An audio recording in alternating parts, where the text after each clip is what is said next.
जाणता राजा छत्रपती शिवाजी महाराज, हिंदू हृदय सम्राट शिवसेना प्रमुख माननीय बाळासाहेब ठाकरे यांना विनम्र अभिवादन करू आजच्या या महायुतीच्या मेळाव्याचे अध्यक्ष माननीय बसवराज पाटील साहेब, या कार्यक्रमाला उपस्थित असलेले आमचे ज्येष्ठ मार्गदर्शक आदरणीय डॉक्टर चंद्रकांतजी महाजन, प्राध्यापक वडणे, या कार्यक्रमाला उपस्थित असलेले माननीय राणा जगजितसिंहजी पाटील, माननीय आमदार सतीशजी चव्हाण, विक्रमजी काळे, नानाजी चौगुले, सुरेशदाजी बिराजदार, सर्व व्यासपीठावरील मान्यवर, त्या कार्यक्रमाला उपस्थित असलेले शिवसेना, भारतीय जनता पार्टी, राष्ट्रवादी काँग्रेस आणि आरपीआय या सर्व पक्षाचे माननीय पदाधिकारी, ही आमची आघाडी होती. शिवसेना, भाजप, काँग्रेस आणि राष्ट्रवादी काँग्रेस आणि आरपीआय देशामध्ये पहिल्यांदा आघाडी केली होती इथं, आणि या आघाडीला 100% यश मिळवलंय. आता त्या आघाडीत बसवराज पाटील सुद्धा, त्याच्यामुळे राणा पाटील तुम्ही काही काळजी करायची आवश्यकता नाही, पण नुसतं हवेत जाण्याची सुद्धा भूमिका घेऊन भागणार नाही. सर्व पक्षाच्या कार्यकर्त्यांना, पदाधिकाऱ्यांना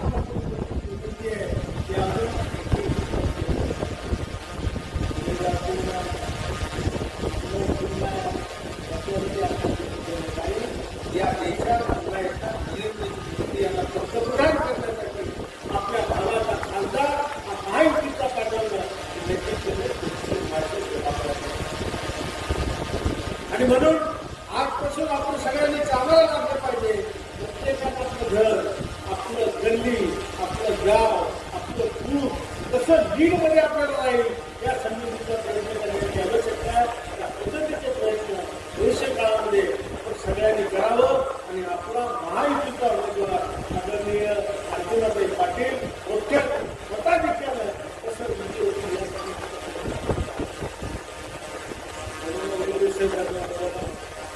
अजून आता विजन चालू व्हायला लागले. आता कार्यकर्त्याचा मेळावा, समोरचा उमेदवार काय बोलतोय हेच मला कळत नाही, कशासाठी बोलतोय हे कळत नाही, कुठल्या पदावर आपण आहोत हे बाबतीचं त्या माणसाला भान नाही. अशा स्वरूपाचा उमेदवार आपल्या महाआघाडीकडून दिला, कशा हातात घेऊन दिला, कोणी तेल घेऊन पवार साहेब त्याच्यात तेल वाटायचा प्रयत्न करतायत. किती पेटेल याची गॅरंटी नाही, आणि पेटलं वरून एक बाण गेला की कधी विजल हेही सांगता येणार नाही. आणि म्हणून आता सगळे हात घड्याळाची चालू फिरवायला आहे.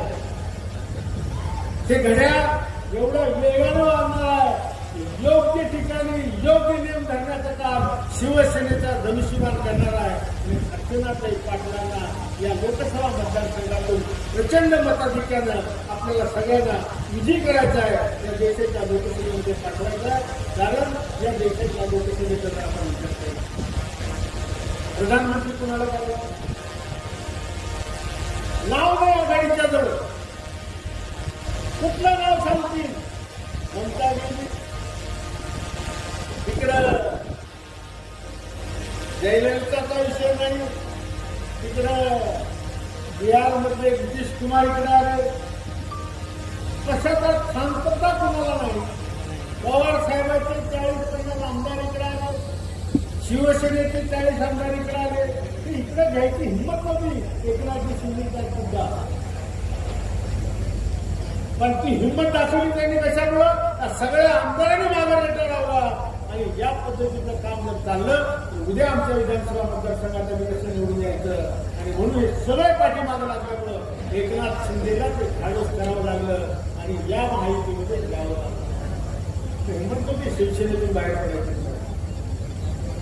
शिंदे साहेबांनी करून दाखवलं, हिंमत दाखवली की फक्त सगळ्या आमदारांच्या एक दृष्टीने. आणि त्याच भावनेनं अजितदादा पवारांनी सुद्धा या ठिकाणी सगळे आमदार घेऊन या शिवसेना भारतीय जनता पार्टीच्या महायुतीमध्ये अजितदादा आले.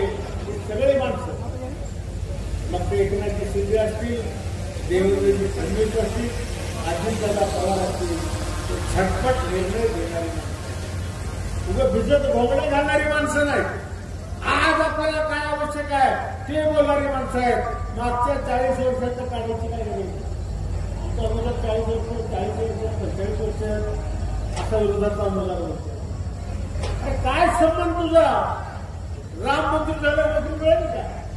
अरे राम मंदिराच्या रामशिला पूजनासाठी अहोरात्र रामशिला घेऊन आम्ही गावोगाव फिरलो, वाडी वस्त्यावर पाण्यावर आम्ही फिरलोय. राम मंदिराचं महत्व काय ते जुन्या शिवसैनिकांना माहित आहे, ते भारतीय जनता पार्टीच्या कार्यकर्त्याला माहित आहे. आम्ही गावागावामध्ये फिरलो.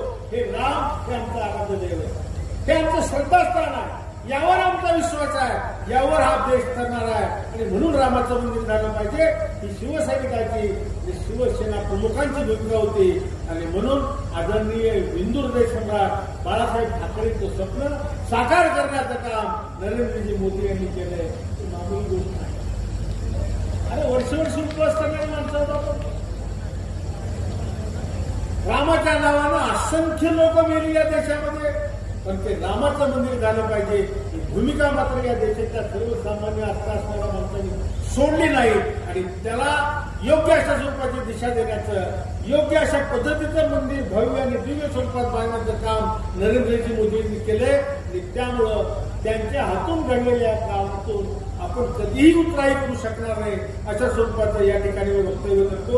ज्या दिवशी राम मंदिरामध्ये रामलल्लाची स्थापना झाली त्या दिवशी मी सकाळी उठल्यावर रामाचं दर्शन घेतलं आणि घरून निघालो आणि डॉक्टर महाजन साहेबांच्या घरी. आज आमचे मित्र आदरणीय दारोदकर महाराज नाहीत गुरुजी, डॉक्टर साहेबांच्या घरी जाऊन डॉक्टर साहेबांचं दर्शन घेतलं आणि दारोदकर गुरुजीच्या घरी जाऊन त्यांच्या घरच्यांचं दर्शन घेतलं. आज आपलं खऱ्या अर्थानं स्वप्न साकार झालं. हे नरेंद्रजी मोदींनी केलंय. आणि म्हणून सगळ्या विषय तुकड्यावर नाही, काही या देशात असतेवर सुद्धा, भावनेवर सुद्धा, श्रद्धेवर सुद्धा या देशामध्ये चालणारे विषय. आणि म्हणून एका बाजूला विषय नोकरीचा आहे आणि दुसऱ्या बाजूला आमच्या श्रद्धेचा विषय. त्या दोन्हीची सांगड एका जागी घालण्याची आवश्यकता नाही. आणि म्हणून राम मंदिर मिळेल का नव्हते आमच्या विरोधात. आणि तुला माहित आहे का राम म्हणजे काय, रामाचं चारित्र्य काय, रामाचे विचार काय, रामाने या देशासाठी काय दिलंय ते तुला माहित आहे का? कुठेतरी गल्ली गोळाचं पोरगं बोलल्यासारखं मुस्लिम उमेदवार आज बोलतोय. खासदार झाला, मी खासदार होतो, मी आमदार होतो. मी आमदार असताना या तालुक्यामध्ये जो आमदाराचा निधी आला मी कधी वाटलं नाही. त्याच्या गावाच्या कार्यकर्त्याला सांगितलं कुठलं काम गरजेचं आहे, त्याचं महत्वाचं काम प्राधान्य क्रमांक कुठलं घ्यायचं आहे, त्याच्या गावच्या कार्यकर्त्याला आमदार निधीची पत्र दिली. ज्या ज्या योजना आल्या त्याच्या गावच्या कार्यकर्त्याला दिल्या. कधी आम्ही 1 रुपया मागितला सांगावं कोणाच्या किंमत असली तर रवी गायकवाडनं 1 रुपया कधी तुम्हाला मागितलं. हे आमदार झाले सांगितलं पडतोस तू पुन्हा येत नाही, पण त्याचं काय बंद झालं, चालूच राहिलं. पुन्हा मी खासदार झालो. धाराशिव तालुक्यामध्ये एक सुद्धा खासदार निधीचं पत्र मी ओमराजेला दिलं नाही, एकही नाही. धाराशिव तालुक्यातला जो माणूस डायरेक्ट माझ्याकडे जे काम मला सांगेल त्या माणसाला डायरेक्ट पत्र दिलं. पण धाराशिव त्या तालुक्यामध्ये आणि शहरातलं एकही पत्र माझ्या पक्षाचा माजी आमदार असून सुद्धा त्या ओमराजेला मी दिलं नाही. माझ्या दोन्ही निवडणुकीत माझं काम प्राप्त तो काम करण्याची पद्धत वेगळी होती. या पद्धतीचा माणूस चालला नाही. त्या गावातला सामान्य माणूस काम केलं तरी चालेल, फक्त चांगलं काम करा एवढंच त्यापासून मी सांगत होतो. आणि ओमराजेला केलं. या तालुक्यात त्यांचं काय नाही असं नाही असं काय संबंध नाही असं कोणतं काय त्यांचे काका आहेत. 2004ला माझी निवडणूक लागली. माझं तिकीट गेलं काकाला शिवसेनेचं. पुन्हा रात्री गेलो बाळासाहेबांना भेटलो. बाळासाहेब म्हणले कसं काय थांबायचं. बाळासाहेबांना म्हटलं माझं तिकीट गेलं दुसरं शक्य आहे तुझं फायनल केलं. असं झालं म्हणजे थांब म्हणजे उद्धव येऊन मी झोपणार नाही.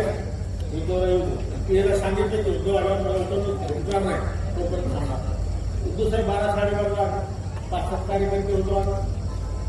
मातोश्री खाली बसलेले उद्धव साहेब आले म्हणजे सर कसं टाका बाळासाहेब थांबलोय. त्याच्या पीएने सांगितले बाळासाहेब तुम्हाला बोलून ते जागे अजून कसं काय जागे म्हणजे झोपले नाही ते सर आले म्हणून थांबले.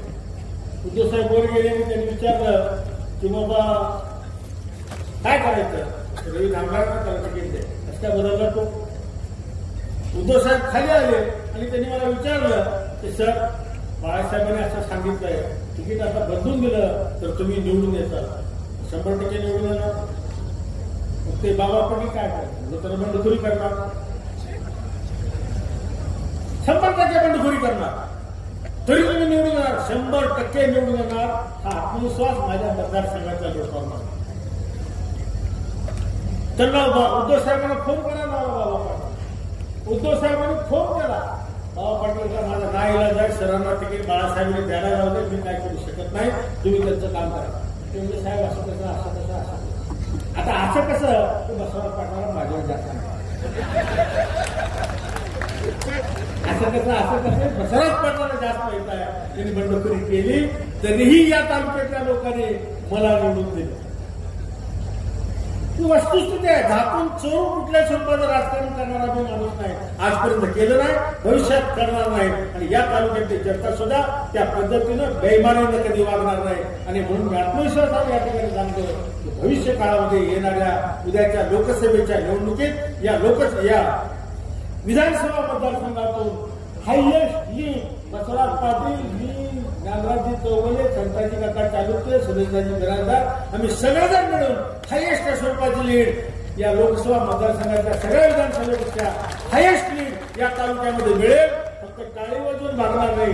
उद्यापासून तुम्हाला आणि मला सगळ्याला कामाला लागावं लागणार आहे. आपल्या घरातलं एकही मत चुकणार नाही. परगावला गेलेलं मत आपल्या गावात कसं येईल आपल्या गावातला पण बाहेर गेला असेल तर तो गावात कसा येईल आणि 100% जास्तीत जास्त मतं आपल्या अर्चनाताई पाटलांना कशी मिळतील या संबंधीचा प्रयत्नाची पराकाष्ठा तुम्हाला मला करावी लागणार आहे. त्या पद्धतीचं काम भविष्य काळामध्ये आपल्या हातून घडावं आणि ते काम जर केलं तर खऱ्या अर्थानं या देशामध्ये राम मंदिर बांधल्याचं सार्थक होणार आहे.